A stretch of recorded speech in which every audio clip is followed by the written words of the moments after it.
An Iranian woman disguises herself as a male soccer fan. By James M. Dorsey. In supporting recent anti-government protests in Iran, both Iranian hardliners and the U.S. State Department may want to be careful what they wish for.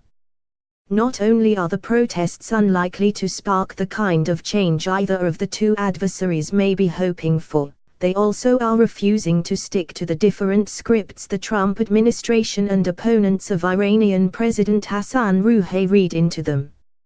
For Iranian hardliners, the joker in the pack is what U.S. President Donald J.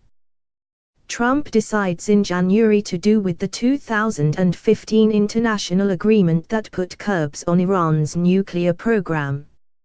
Mr. Trump will have to again choose whether to certify Iranian compliance as well as extend the temporary waiver of U.S. sanctions on Iran. In October, Mr. Trump refused to certify and threatened to pull out of the agreement if Congress failed to address the agreement's perceived shortcomings. Members of Congress have been trying to draft legislation that would give Mr. Trump a face-saving way of maintaining the agreement by claiming that Iranian compliance ensures includes acceptance of restrictions on the country's ballistic missile program and support of regional proxies. It was not clear whether Washington's deeply polarized politics would allow for a meeting of the minds of Republicans and Democrats. Iranian hardliners would be strengthened if Mr. Trump failed to maintain U.S. adherence to the agreement and would likely see it as a U.S. breach of the accord.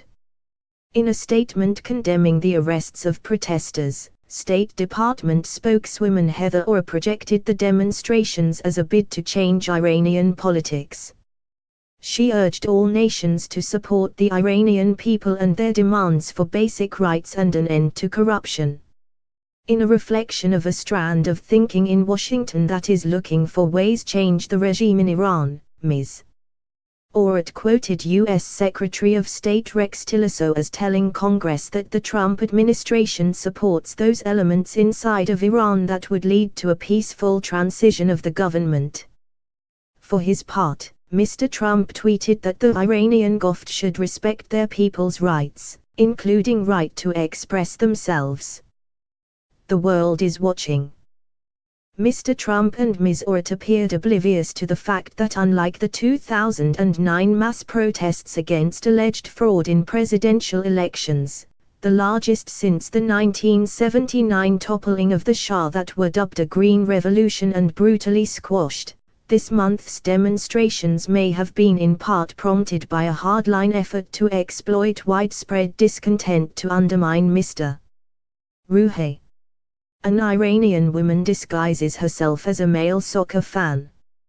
If so, Iranian hardliners may be overestimating their ability to ensure that the protesters in a host of Iranian towns and cities, whose numbers range from several hundred to a few thousand, restrict themselves to taking the government to task on economic policy, particularly price hikes and fraudulent financial schemes that have deprived victims of their savings.